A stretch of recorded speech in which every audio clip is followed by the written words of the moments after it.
Hello, good morning class. Today's start evolution. ठीक है, तो इवोल्यूशन के बारे में आज हम पहले कुछ डिस्कस कर चुके हैं। वेरिएशन क्या होता है, how many types of variation, variation कैसे आता है, कैसे चेंजेबल होता है, इनहेरिटेबल वेरिएशन या नॉन इनहेरिटेबल वेरिएशन क्या होता है, सोमैटिक वेरिएशन या जर्म सेल्स वेरिएशन जिसे हम कहते हैं।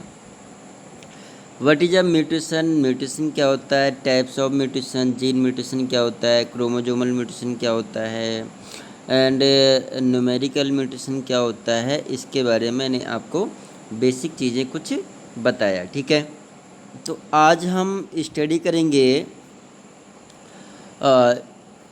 इवोल्यूशन। आप जानते हैं एक शॉर्टेस्ट टाइम की तो बात है नहीं, इसमें मिलियंस ईयर लग जाते हैं इवोल्यूशन होने में। अगर और ये किसके बेस पर होता है, कौन सा वेरिएशन होगा, इनहेरिटेबल वेरिएशन होगा। ओके स्टूडेंट्स, तो इनहेरिटेबल वेरिएशन होता है जो कि जर्म सेल्स में होते हैं और ड्यूरिंग सेक्सुअल रिप्रोडक्शन के थ्रू होता है वेरिएशन। और ये हेरिटेबल हुआ जो कि जनरेशन टू जनरेशन ट्रांसमिट होता रहता है। और बहुत ही माइन्यूट वेरिएशन होता है, बहुत ही स्मॉलेस्ट वेरिएशन आता है डॉटर्स में या ऑफस्प्रिंग में, जो कि हमें दिखाई नहीं देता है। क्लियर हो गया। जैसे कुछ होते हैं मॉर्फोलॉजिकल वेरिएशन, कुछ होते हैं जेनेटिकली वेरिएशन। ठीक है, मॉर्फोलॉजिकल वेरिएशन जो होता है जैसे हम दूर से देख सकते हैं। मॉर्फोलॉजिकल वेरिएशन की बात कर रहे हैं, जैसे आइज कलर है। क्लियर हो गया। जिससे पेरेंट्स का जो आइज कलर होता है और डॉटर में बिल्कुल डिफरेंट है पेरेंट्स से आइज कलर, तो वो क्या कहलाएगा, वेरिएशन कहलाएगा। ठीक है, और ये वेरिएशन बिल्कुल ही डिफरेंट है पेरेंट्स से, और किसके थ्रू आया, जीन के थ्रू आया, और जेनेटिक मटेरियल में कुछ ना कुछ चेंजेबल हुआ होगा। ओके, या तो नंबर्स में चेंजेबल हुआ होगा, या फिर स्ट्रक्चर में चेंजेबल हुआ होगा, या फिर उसके सीक्वेंस में कुछ चेंजेबल हुआ होगा, तभी ये वेरिएशन आया। और ये वेरिएशन हमें दिखाई दे देता है। जैसे हेयर कलर है, तो हेयर कलर पेरेंट्स से अगर डिफरेंट है तो वो हमें दिखाई दे देगा। आइज कलर है वो हमें दिखाई दे देगा। स्किन कलर होता है वो हमें दिखाई देता है। तो इस टाइप का जो वेरिएशन हो आता है डॉटर्स में, ऑफस्प्रिंग में, तो इस टाइप के वेरिएशन क्या बोलते हैं, मॉर्फोलॉजिकल वेरिएशन। क्लियर हो गया। एक होता है जेनेटिकली वेरिएशन। तो जेनेटिकली वेरिएशन जो हमें दिखाई नहीं देता है, इनके कुछ इंटरनली जीन जो होते हैं, जीन में कुछ वेरिएशन, अगर मान लिया जो क्रोमोजोम्स हमारी बॉडी में 46 क्रोमोजोम्स होते हैं। हमारी बॉडी में कितने क्रोमोजोम्स होते हैं, 46 होते हैं ह्यूमन बीइंग में। ह्यूमन बीइंग में कितने क्रोमोजोम्स होते हैं, 46 होते हैं। आप जानते हैं 23 पेयर हुआ, 22 पेयर ऑटोजोम्स होते हैं और 1 पेयर 6 क्रोमोजोम्स होते हैं, सभी जानते हैं आप। ठीक है, बहुत क्वेश्चन आता है ये।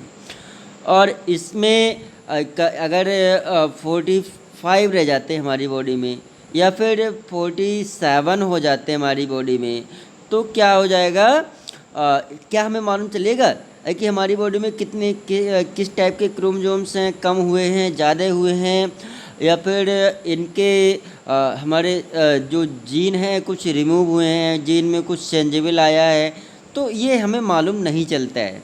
ठीक है, जो एक्सप्रेस होता है, जो हमें नेक्स्ट जनरेशन में शो होता है, तो वही क्या कहलाएगा, कुछ हमें दिखाई देता है, उसे क्या बोलेंगे, मॉर्फोलॉजिकली। जो हमें शो नहीं हो पाता है वो क्या बोलते हैं, जेनेटिकली। ठीक है, वेरिएशन। और तो ये आसेक्सुअल रिप्रोडक्शन के थ्रू होता है। सेक्सुअल रिप्रोडक्शन में वेरिएशन या एवोल्यूशन नहीं होता है, अगर होगा तो बहुत ही नेगलेक्ट होता है, मतलब मैं पॉइंट 1% ही होगा वेरिएशन होता है असेक्सुअल रिप्रोडक्शन में, और या फिर नहीं होगा वेरिएशन। वाई क्यों? क्योंकि इनमें माइटोसिस सेल डिवीजन होती है, और माइटोसिस सेल डिवीजन में जो सेल का फॉर्मेशन होता है या ऑर्गेनिजम्स का फॉर्मेशन होता है वो कैसे होते हैं, बिल्कुल ही इक्वल होते हैं ऑफ एन पेरेंट्स के।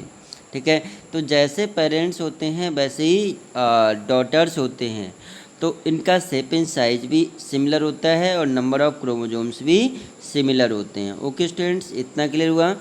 तो आप जानते हैं कि इसमें जो इवोल्यूशन होता है, स्टडी ऑफ लाइफ, तो लाइफ की हम हिस्ट्री के बारे में पढ़ते हैं, अर्थ की हिस्ट्री के बारे में पढ़ते हैं, अर्थ कैसे इवोल्यूट हुई, मतलब लाइफ का ओरिजिन कैसे हुआ, सबसे पहले अर्थ पे लाइफ कैसे आई है, अर्थ पे लिविंग कैसे आया, ठीक है, उसके बारे में हम स्टडी करेंगे। ठीक है, दूसरा है change in flora and fauna. अच्छा, फ्लोरा एंड फोना क्या होता है आप जानते हैं? फ्लोरा या फोना, फ्लोरा एंड फोना क्या हुआ? Plants and animals. क्लियर हो गया? Flora and fauna is a plants and animals. तो प्लांट्स और एनिमल्स में वेरिएशन आ जाता है, चेंजेबल हो जाता है, और एक डिफरेंट स्पीसीज में कन्वर्ट हो जाते हैं, ये आफ्टर देन मिलियंस ईयर्स के बाद।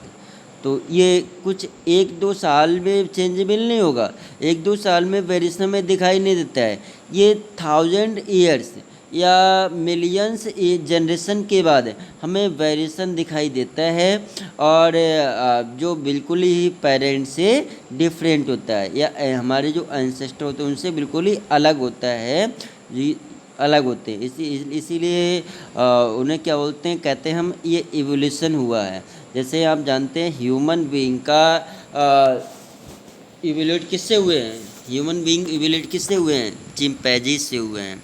तो चिंपैंजीज आज के समय में हम देखते हैं चिंपैंजी, इनकी स्ट्रक्चर कैसी होती है, इनके कैरेक्टरिस्टिक्स क्या होता है, इनका न्यूट्रिशन कैसा होता है, लेकिन इसी से ही तो हम इवोल्यूट हुए हैं। तो हमारी स्ट्रक्चर कैसी है और इनकी स्ट्रक्चर कैसी है, हम लोगों का न्यूट्रिशन क्या है और इन लोगों का न्यूट्रिशन क्या है, हम लोगों की बॉडी स्ट्रक्चर क्या है और इन लोगों की बॉडी स्ट्रक्चर क्या है। तो इसमें बहुत ही ज़्यादा चेंजेबल हुआ, बहुत ही ज़्यादा वेरिएशन हुआ, और ये एक समय की बात, 1-2 साल की बात नहीं है, मिलियंस बिलियंस ईयर लग जाते हैं इवोल्यूशन होने में। क्लियर हो गया?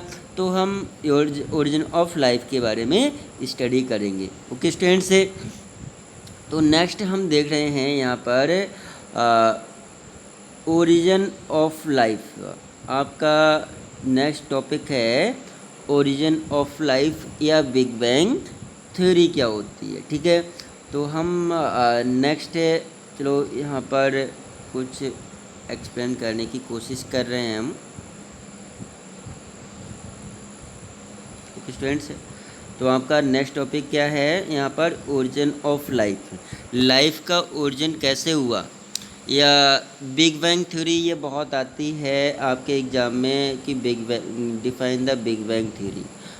ठीक है, 2 साइंटिस्ट थे, बिग थे और बैंग थे, तो उन्होंने लाइफ के बारे में बताया, लाइफ कैसे ओरिजिनेट हुआ, यूनिवर्स कैसे बना, इन्वायरमेंट कैसे क्रिएट हुआ, गैलेक्सी कैसे बने, या फिर अर्थ कैसे इवेल्यूट हुए, यहाँ पर मैं आपको बताने की कोशिश करेंगे। तो आप जानते हैं कि अर्थ में क्या होते हैं? सन होता है, मून होता है, स्टार्स होते हैं, क्लाउड्स होते हैं, इन्वायरमेंट होता है, सॉइल होते हैं। ठीक है, बहुत सारी चीज़ें होती हैं इन्वायरमेंट्स में, और ये जो होते हैं केवल 1 साल 2 साल की बात नहीं है, मिलियंस ईयर्स लगे होंगे इस चीज़ का फॉर्मेशन होने में, स्टार्स बनने में, या फिर गैलेक्सीज का फॉर्मेशन होने में, ठीक है। तो यहाँ पर आप जानते हैं जो फर्स्ट पॉइंट दे रखा है पीपिंग इनटू द पास्ट या लाइट ईयर्स। आपने फिजिक्स में पढ़ा होगा कि light year is a unit. Light year क्या है? एक यूनिट है। तो जैसे एसआई एक यूनिट होती है, एसआई एक यूनिट हुई और उसमें बहुत सारे यूनिट्स आती हैं, जैसे बार यूनिट हुई, किलो वाट होता है, वाट वोल्टेज होते हैं, ठीक है, एम्पियर होते हैं, बहुत सारी यूनिट्स होती हैं। इसी टाइप से जो लाइट है, लाइट ईयर भी एक क्या है? यूनिट है। क्लियर हो गया? लाइट ईयर क्या है? एक यूनिट होती है। और इसका लाइट ईयर का हम यूज कब करते हैं? जब एक के इन्फिनिटी डिस्टेंस होती है किसी चीज़ की, जिसका हम अनंत नंबरिंग होती है, काउंटिंग होती है किसी चीज़ की, तो वो वहाँ पर हम लाइट ईयर का यूज करते हैं, ठीक है। तो लाइट ईयर्स जैसे प्रकाश होता है, सन का जो प्रकाश है या फिर स्टार का जो प्रकाश है, तो स्टार्स जो स्टार होते हैं अर्थ से काफ़ी डिस्टेंस पे हैं, मतलब मिलियंस बिलियंस किलोमीटर्स, बिलियंस की किलोमीटर काफ़ी डिस्टेंस से हैं।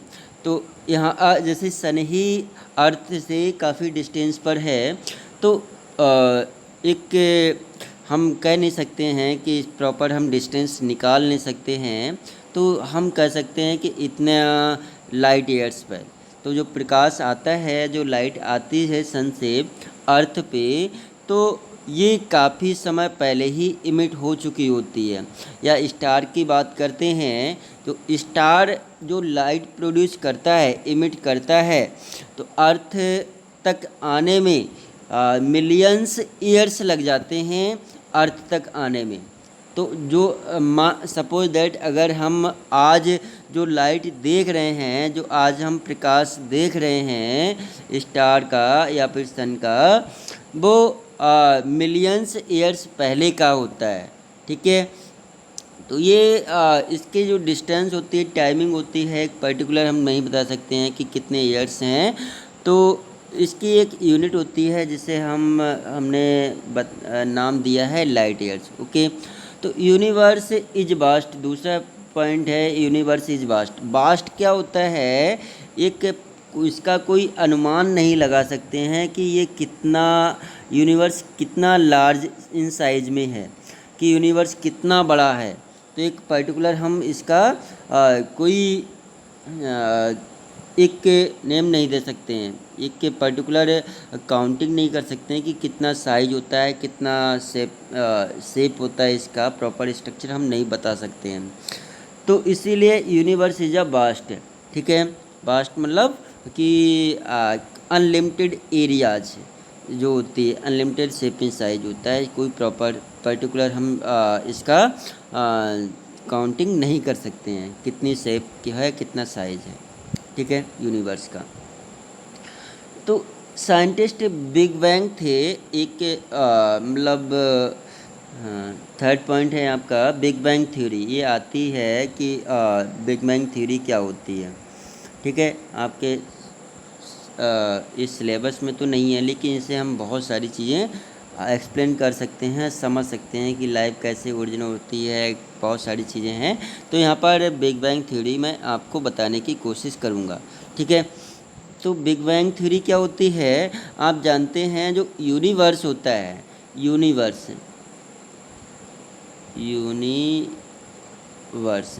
Universe about 20 billions years ago पहले यूनिवर्स का फॉर्मेशन हुआ है, ठीक है।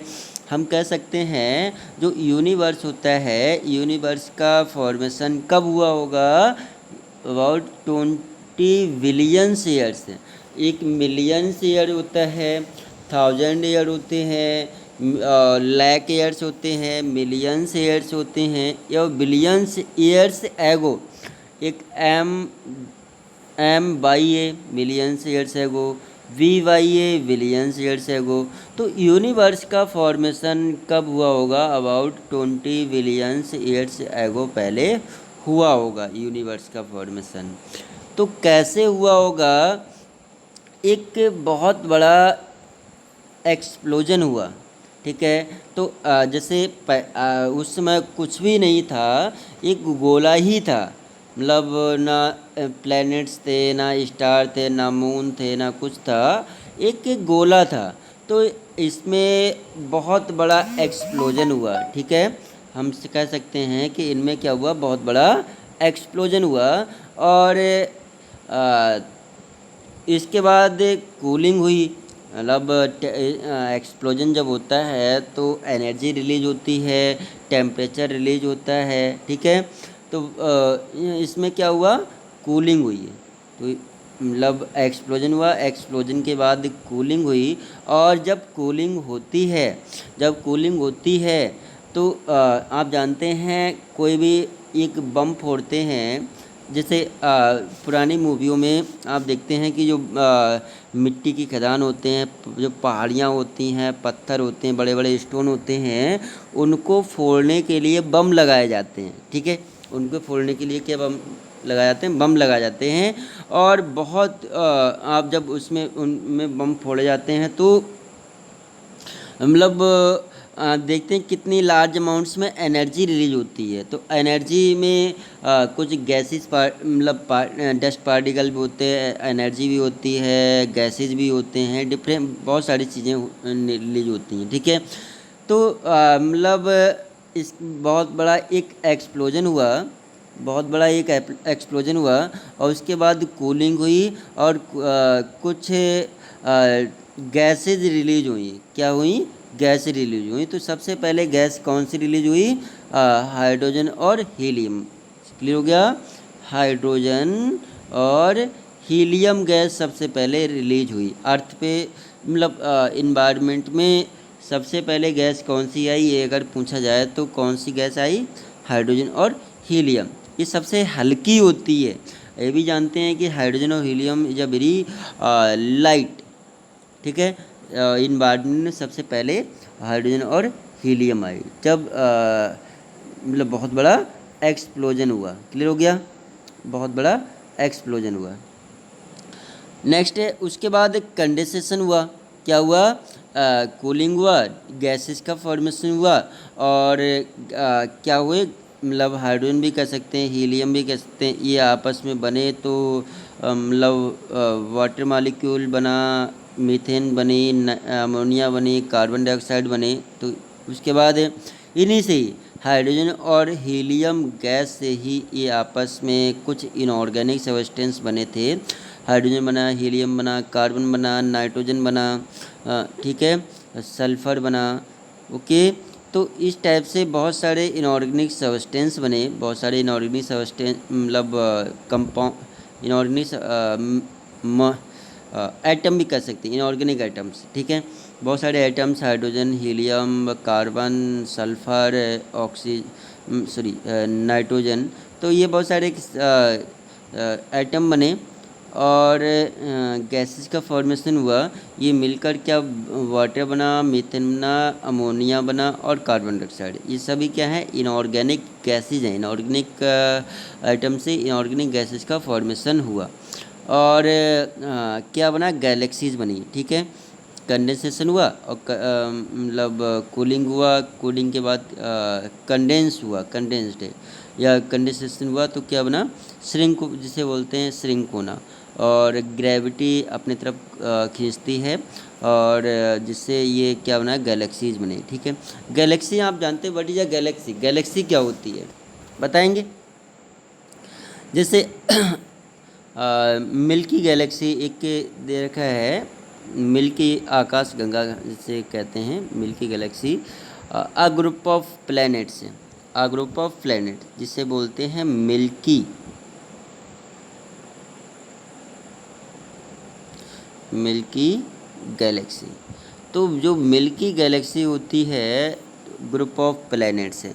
तो प्लैनेट आप जानते हैं बहुत सारे प्लैनेट्स होते हैं अबाउट 8 प्लैनेट्स होते हैं। हाँ, और उसे क्या बोला, एक गैलेक्सी बोला। A group of stars is a galaxy, a group of clouds is a galaxy, a group of moon is a galaxy. तो गैलेक्सी क्लियर हो गया कि गैलेक्सी किसे कहते हैं, जो प्लैनेट्स होते हैं, मिल्की वेज होते हैं, उसे क्या बोलते हैं, गैलेक्सी कहते हैं। तो बहुत सारे प्लैनेट्स हैं, अर्थ भी एक प्लैनेट है। क्लियर हो गया, अर्थ क्या है, एक प्लैनेट है। तो group of planets is known as galaxy. और मिलियन यूनिवर्स में मिलियंस और बिलियंस गैलेक्सी होते हैं। जैसे कोई मान लीजिए एक ये यूनिवर्स है, ये क्या है, यूनिवर्स है, और इस यूनिवर्स में बहुत सारी मिलियंस या बिलियंस गैलेक्सीज होंगी। ठीक है, ये इसमें बहुत सारी गैलेक्सीज होंगी। ठीक है, मिलियंस बिलियंस गैलेक्सी होंगी यूनिवर्स में। तो यूनिवर्स में जो एक पॉइंट है, यूनिवर्स में जो एक पॉइंट है, चलो मैं दिखाने की कोशिश करें, जो एक पॉइंट है उसे क्या बोलेंगे, अर्थ वो कहेंगे। ठीक है, तो अर्थ भी एक प्लैनेट्स है, और यूनिवर्स का एक बार मतलब स्मॉलेस्ट जो पार्ट होता है, या फिर जो पॉइंटेड पार्ट्स को क्या बोलेंगे, अर्थ कहते हैं। यूनिवर्स में हम बहुत ज़्यादा वेरिएशंस आते हैं, सॉरी, यूनिवर्स समझ गए। यूनिवर्स का एक बहुत ही स्मॉलेस्ट पार्ट है अर्थ। क्लियर हो गया। तो गैलेक्सीज क्या होती हैं, बहुत सारी गैलेक्सी मिलकर यूनिवर्स का फॉर्मेशन हुआ अबाउट 20 बिलियंस ईयर्स एगो पहले। क्लियर हो गया। उसके बाद अर्थ का फॉर्मेशन हुआ अबाउट 4.5 बिलियंस ईयर्स एगो पहले।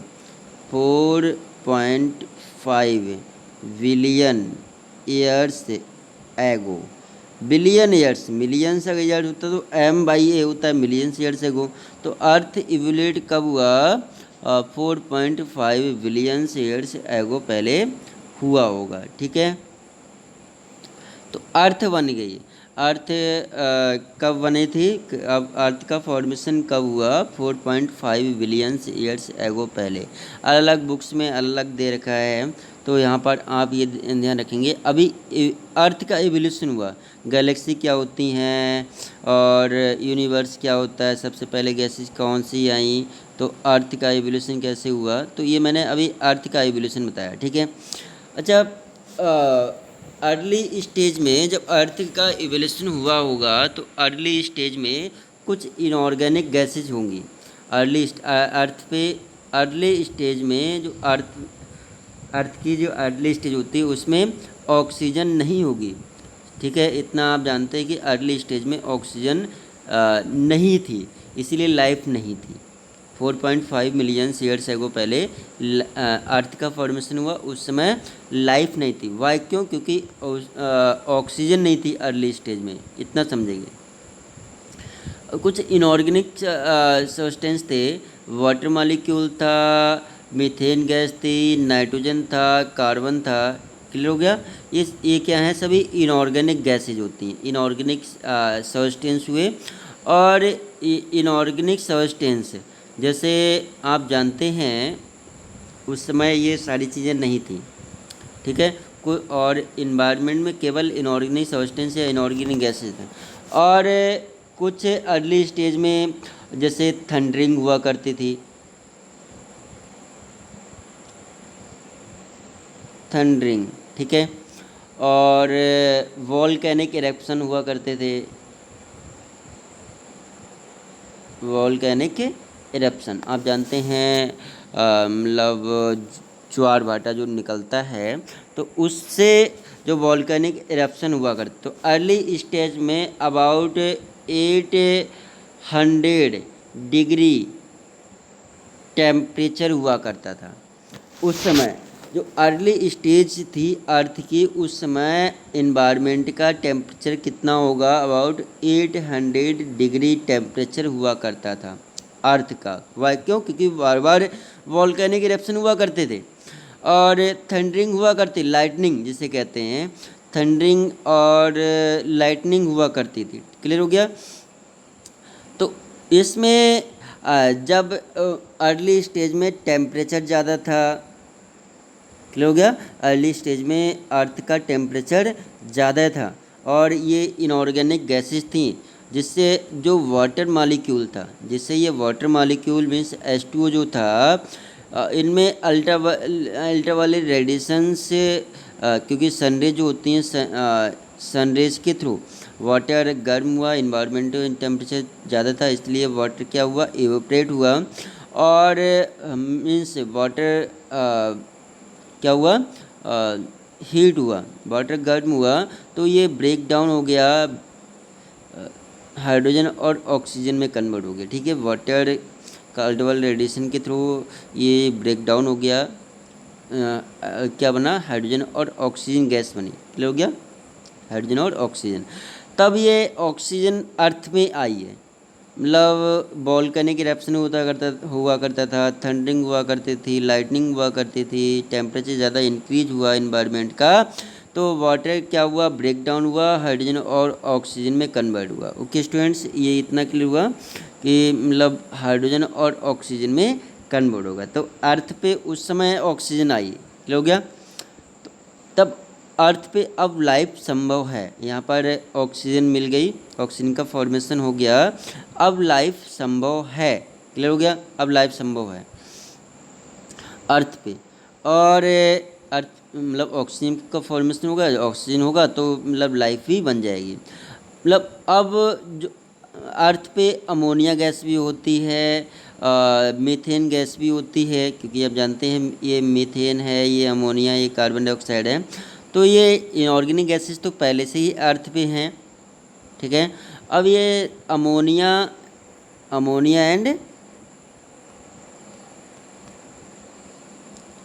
एंड मीथेन गैस ये क्या करते हैं, ऑक्सीजन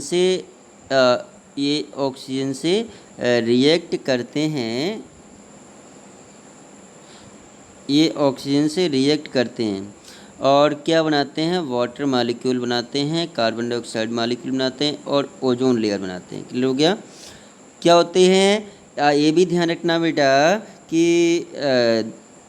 अमोनिया गैस और मीथेन गैस क्या होती है, ऑक्सीजन से रिएक्ट करते हैं, ऑक्सीडाइज होते हैं। Ammonia and methane are oxidized with oxygen and to form water molecule, carbon dioxide and ozone layer. ठीक है, वाटर मालिक्यूल ये था। तो उस समय क्या हुआ, अर्थ की जो शेप थी वो कुछ डिफरेंट थी, अर्थ की जो शेप थी कुछ इस टाइप से शेप थी। क्लियर हो गया, इस टाइप से शेप थी। और जो वाटर था, वाटर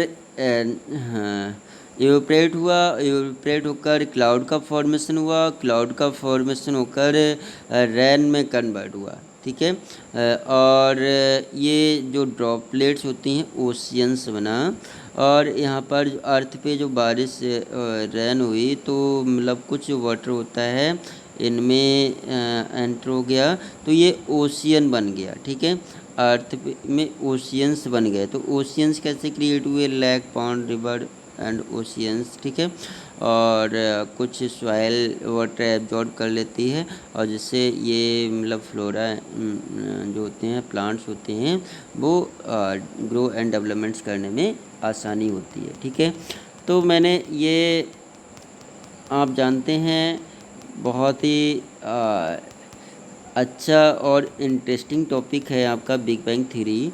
तो बिग बैंग थ्योरी में एक बार फिर से समझाने की कोशिश कर रहा हूँ। Universe about 20 billion years ago पहले यूनिवर्स का फॉर्मेशन हुआ होगा, बहुत बड़ा एक्सप्लोजन हुआ और एक्सपेंशन हुआ जिससे कूलिंग हुई। सबसे पहले हाइड्रोजन और हीलियम गैस बनी और इसका कंडेंसेशन हुआ, गैलेक्सीज बनी। गैलेक्सीज मिल्की वे, जैसे मिल्की वे आप जानते हैं आकाशगंगा ग्रुप ऑफ प्लैनेट्स आप जानते हैं।